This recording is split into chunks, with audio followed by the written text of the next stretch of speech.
Camera చాలా మార్పులు హైదరాబాద్తో మా కంటోన్మెంట్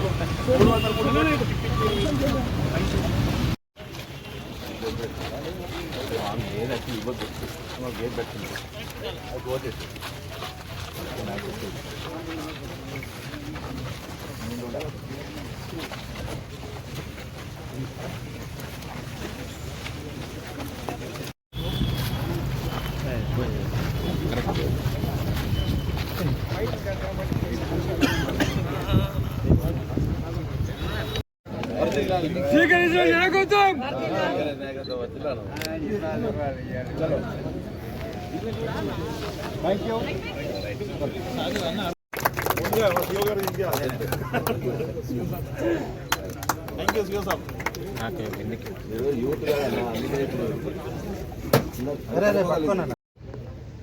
మొన్న క్యాబినెట్ లో చర్చ జరిగిన దాని ప్రకారంగా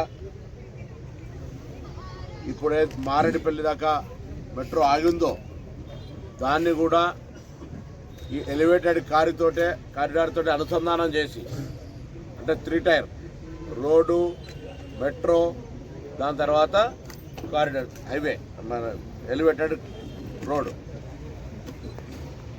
ఈ విధంగా ప్లాన్ చేసినట్టయితే ఇప్పటికే ముంబైలో ఇతర రాష్ట్రాల్లో కొంత మెట్రో కమ్ రోడ్డుకు సంబంధించినటువంటి ప్రాజెక్ట్స్ ఉన్నాయి. 30-40% అదనపు ఖర్చుతోటి చాలా పెద్ద ప్రణాళిక చేసుకోవచ్చు. కాబట్టి ఆల్రెడీ మెట్రో ఎండీ గారికి దీనికి సంబంధించిన స్టడీ చేయమని గౌరవ ముఖ్యమంత్రి గారు ఆదేశించారు. అదొక శుభవార్త. ఒకవేళ అది అయినట్టయితే మారేడుపల్లికి సంబంధించి దాని ప్రయత్నం జరుగుతోంది. ఇవాళ మేము దానికి అంకురార్పణ చేస్తూ ఉన్నాం. మారేడుపల్లి నుంచి అల్వాల్ పై వరకు కూడా సేమ్ ఎలివేటెడ్ కారిడార్ తోటి మెట్రో లింక్ అయి ఉన్నట్టయితే ఈ ప్రాంత ప్రజలందరికీ కూడా చాలా ఎక్కువగా ఉపయోగపడేటువంటి అవకాశం ఉంటుంది. కాబట్టి ఉదాహరణకు సిటీ ఎంట్రన్స్లో వచ్చిన వాళ్ళు అక్కడ బండి పెట్టేస్తే మెట్రో ఎక్కితే సిటీలో సెంట్రల్ లాగా పోయి మళ్ళీ వచ్చి అవుట్కమ్లో ట్రాఫిక్ ప్రాబ్లం లేకుండా ఉండేటువంటి అవకాశం ఉంటుంది. ప్లస్ ఈ ప్రాంత ప్రజలందరికీ కూడా రవాణా పరంగా ఈ ఎలివేటెడ్ కారిడార్స్ ఉపయోగపడతాయి. ప్లస్ దీనికి సంబంధించిన జరిగినటువంటి నిర్మాణంలో స్థల కోల్పోవడం, స్థలానికి సంబంధించిన కాంపెన్సేషన్ కట్టాల్సి వచ్చినప్పుడు అవి రాష్ట్రపతికి సంబంధించినటువంటి కన్సాలిడేటెడ్ ఫండ్స్లో వేసినట్టయితే పెద్ద ఉండిలో ₹1 బిల్ వేసినట్టు అవుతుందని ప్రభుత్వము, సిఓ గారు, ఎమ్మెల్యే గారు, ముఖ్యమంత్రి గారి ఆలోచన ప్రకారంగా మరి కేంద్రంలో వారు ఈ యొక్క అనుమతి ఇవ్వడానికి కొరకు ముందు మనం సిఓ ఇవ్వాలని చెప్పినప్పుడు హెచ్ఎండిఏ పక్షాన ₹303,62,00,000 3 పనులకు సంబంధించి, ఒకటేమో అండర్ గ్రౌండ్ డ్రైనేజ్ సంబంధించి, 2 సీవరేజ్ ప్లాంట్స్కి సంబంధించిన ఇష్యూ లోపల మరి నిధులు కేటాయింపజేసి కేంద్రానికి పంపడం జరుగుతుంది. నాకు తప్పకుండా విశ్వాసం ఉంది. ఎందుకంటే ఇప్పటికే గౌరవ ముఖ్యమంత్రి గారు సంబంధిత అధికారులందరూ కూడా కేంద్రంకు ఈ అంశం పైన వారి దృష్టికి తీసుకొచ్చినారు. అది ఒక ఆనవాయితీ అంటే ఒక కార్యక్రమంలో భాగంగా కేంద్రం కూడా ఎందుకు అనుమతిస్తుంది కంటోన్మెంట్ ఏరియా డెవలప్మెంట్కు సంబంధించిన ఇష్యూలో అని ఆకాంక్షిస్తూ ఉన్నాను. ఎక్కడ ఇబ్బంది ఉండదు. దీనివల్ల ఈ ప్రాంతంలో సివరేజ్కి సంబంధించినటువంటి డ్రైన్ ఇంప్రూవ్మెంట్ కావచ్చు, లేదా అండర్ గ్రౌండ్ డ్రైనేజ్ సంబంధించిన ఇష్యూ కావచ్చు, ఇవన్నీ డెవలప్మెంట్ అయిన తర్వాత ఇక్కడ కొంత జీవన స్థితిగతికి మెరుగుపడే అవకాశం ఉంటుంది. దాంతోపాటుగా ఈ ప్రాంతానికి సంబంధించి అనేక మంది ఫుట్బాల్ క్రీడాకారులు, హాకీ క్రీడాకారులు ఇక్కడ నుంచి బయటకు వచ్చినారు. ఈ గ్రౌండ్లో ఈ ప్రాంతానికి సంబంధించిన కంటోన్మెంట్ ముఖేష్ గారు కావచ్చు, ఇతరత్ర మరి మొన్న బోర్డు మీటింగ్లో ఎమ్మెల్యే గారు, సిఓ గారు అందరూ కలిసి ఈ యొక్క గ్రౌండ్ను అభివృద్ధి చేయాలన్నప్పుడు యాక్చువల్గా ఇలా sports authority chairman Shivasena Reddy గారు కూడా రావాల్సి ఉండే. వారు మలేషియా ఏదో ఫుట్బాల్ టీం ప్రోగ్రాం ఉంటే ఆ గ్రౌండ్కి వెళ్ళడం జరిగింది. ఏదేమైనా ఈ గ్రౌండ్ను కూడా స్పోర్ట్స్ అథారిటీ తరఫున, రాష్ట్ర ప్రభుత్వం తరఫున మళ్ళీ ఈ ప్రాంతం ఇప్పటికే తెలంగాణ ప్రభుత్వం యంగ్ ఇండియా స్పోర్ట్స్ యూనివర్సిటీ పెడతా ఉంది. మన కంటోన్మెంట్ కాన్స్టిట్యున్సీకి విచ్చేసిన మన గౌరవ మంత్రివర్యులు, రాష్ట్ర డీసీ ట్రాన్స్పోర్ట్ మరియు హైదరాబాద్ ఇన్ఛార్జ్ మినిస్టర్ అయిన పొన్నం ప్రభాకర్ అన్న గారికి ఈరోజు ఈ ప్రెస్ మీట్ పెట్టడం రావడానికి ముఖ్య కారకులైన మాకు అన్ని విధాల్లో కంటోన్మెంట్ బోర్డు నుంచి స్టేట్కి కోఆర్డినేషన్ చేస్తున్న సపోర్ట్ చేస్తున్న మన సిఇఓ మధుకర్ నాయక్ గారికి విచ్చేసిన నాయకులందరికీ ప్రెస్ మిత్రులందరికీ హృదయపూర్వకంగా నా యొక్క నమస్కారాలు. ఈరోజు కంటోన్మెంట్ చరిత్రలోనే గొప్ప విషయం 303 కోట్ల రూపాయలు స్టేట్ గవర్నమెంట్ ఏకకాలంగా ఒక జియో పాస్ చేసి కంటోన్మెంట్లో అనేక సంవత్సరాల నుంచి ఏదైతే సమస్య ఉందో ఆ సమస్య పరిష్కరించడానికి 303 కోట్లు కేటాయించడం చాలా గొప్ప విషయం. ఆ 303 కోట్లు కేటాయించడానికి కూడా అనేక విషయాలు ఉన్నాయి. ముందుగా మన గౌరవ ముఖ్యమంత్రి గారు రేవంత్ రెడ్డి గారు మనకి ఎంపీ ఉండడం మన అదృష్టం.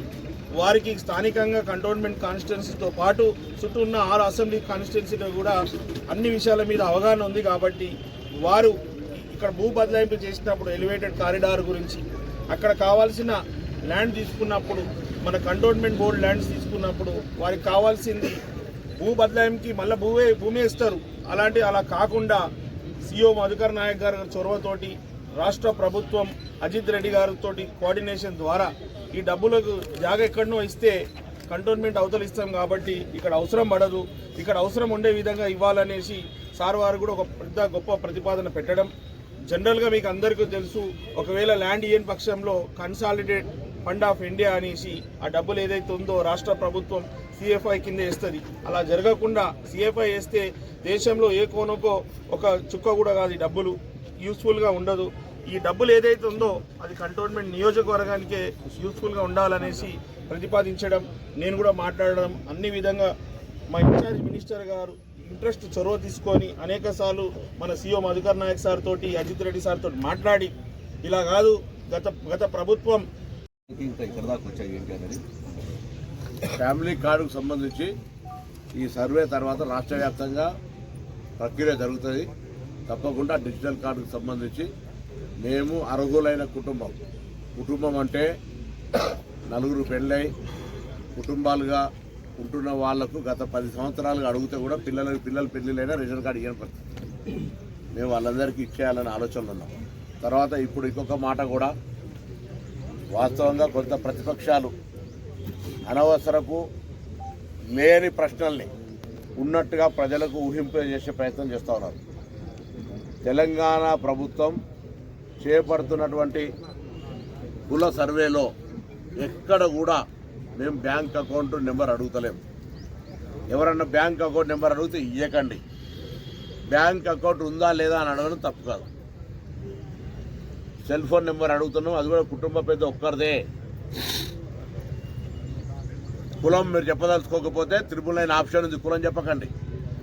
ఇది ఒక సామాజిక రుగ్మతల్ని, అసమానతల్ని తొలగించి సమాజంలో ఏ వర్గాలకైతే ప్రాతినిధ్యం రాలేదో వారికి ఇవ్వాలనే ఆలోచనలు ఉన్నప్పుడు గద్దె మీద కూర్చొని చాలా సంవత్సరాలు అనుభవిస్తున్నటువంటి వాళ్ళు కూడా సహకరించాల్సి వస్తుంది. ఇది ప్రజాస్వామ్యం. నేను అట్లనే పెద్దగానే ఉంటా, ఇంకోటి దిక్కు కూడా రానియమని అంటే ఇబ్బంది అవుతుంది. కాబట్టి ఇవాళ సర్వే జరుగుతోంది. ఈ సర్వే ఎవరికి వ్యతిరేకం కాదు. సర్వే సమాచారం ప్రభుత్వం సేకరిస్తుంది. జీవో 18 ద్వారా ప్లానింగ్ కమిషన్ ద్వారా రాష్ట్ర ప్రభుత్వం చేస్తోంది.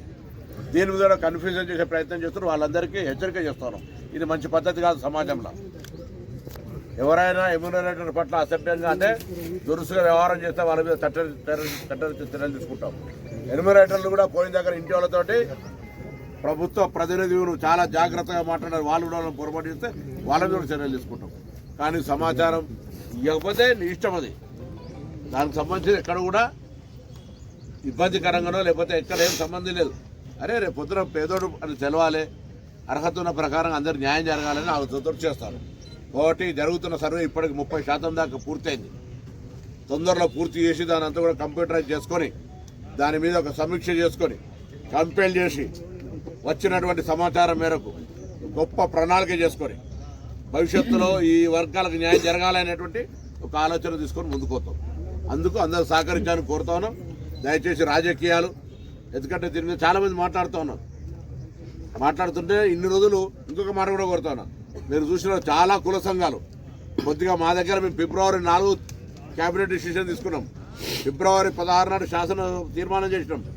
దాని తర్వాత కమిషన్ అపాయింట్మెంట్ చేసి ఈ ప్రాసెస్ లోపల చాలామంది నిరాహార దీక్షలు ఉద్యమాలు ఎప్పుడు చేస్తారు అనేక సందర్భాల మాట్లాడినారు ప్రెస్ కాన్ఫరెన్స్. ప్రతిపక్షాలు కావచ్చు, కుల సంఘాలు కావచ్చు. నేను వాళ్ళందరికీ విజ్ఞప్తి చేస్తా ఉన్నాను, రండి, ఎవరైనా కింద అనుమానాలు ఉంటే నివృత్తి చేయండి, చైతన్యపరచండి. ఈ సర్వేకు ఎక్కడ కూడా విఘాతం లేకుండా, ఆటంకం లేకుండా నేను కుల సంఘాల ప్రతినిధిని, మేము ఇంత కులం అంత కులం మాకు ఇది జరగాలని నిన్నటి దగ్గర రిప్రజెంటేటివ్ నా దగ్గర కూడా బీసీ మంత్రి నాకు వచ్చింది. మీరంతా రండి, సంఘాల నాయకులు, మేము కులాలను చైతన్యపరచండి, మేము వివరాలన్నీ అందే ఇచ్చేటట్టుగా వాళ్ళను మోటివేట్ చేయండి, ప్రతిపక్షాల కుట్రలు పడకండి అని నేను ఈ సందర్భంగా విజ్ఞప్తి చేస్తాను. విషయంలో ఇల్లు కోల్పోయిన బాధితులకు పక్క ఇల్లు కట్టిస్తారా, లేకపోతే వాళ్ళకి నష్టపరిహారం కట్టిస్తారా? ప్రభుత్వ పరిశీలన ఉన్నది, నిర్ణయం జరగలేదు. నిర్ణయం జరిగినాక తప్పకుండా చెప్తాను. కేసీఆర్ దారిలోనే రేవంత్ రెడ్డి ప్రభుత్వం కూడా కొనసాగుతుంది. నువ్వు అనుకుంటున్నావు, వేరే వాళ్ళని అనుకుంటున్నావు, ఏం లేదు. చాలా ప్రజలు తప్పకుండా నియంతృత్వం నుంచి ప్రజాస్వామ్యంకు వచ్చి ప్రజాస్వామ్య పద్ధతి